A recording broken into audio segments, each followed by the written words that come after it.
ప్రకాశం జిల్లా ARTC senior medical officer doctor Joseph Samuel మాట్లాడుతూ 2007లో వారానికి అనేక మంది హెచ్ఐవి రోగులు చేరి మరణాలు అధికంగా నమోదయ్యేవని తెలిపారు.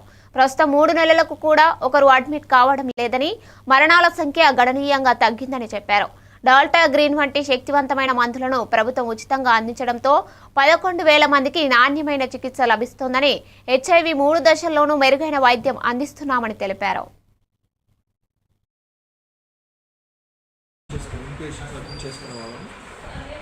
వాళ్ళలో కనీసం 5-6 చనిపోతూ ఉండేవారు. అంత తీవ్రంగా ఉండేది వ్యాధి. కానీ ఇప్పుడు వచ్చినటువంటి మందు ద్వారా ముఖ్యంగా గవర్నమెంట్ అనేటువంటి మందు ఎంతో చక్కగా పనిచేస్తుంది. దానివల్ల సైడ్ ఎఫెక్ట్స్ కూడా చాలా తక్కువ కాబట్టి పేషెంట్స్ క్రమంగా మందు తీసుకోవడం సాధ్యపడుతున్నారు. ఇప్పుడు చూస్తే 3 నెలలకు ఒక పేషెంట్ కూడా అడ్మిట్ చేయగలరు. అందరూ ఆరోగ్యంగా ఉంటున్నారు. ఎక్కువ పేషెంట్స్ కూడా దీర్ఘకాలంగా జీవిస్తూ ఉన్నారు. అది ఈ యొక్క మందు యొక్క ప్రాముఖ్యం.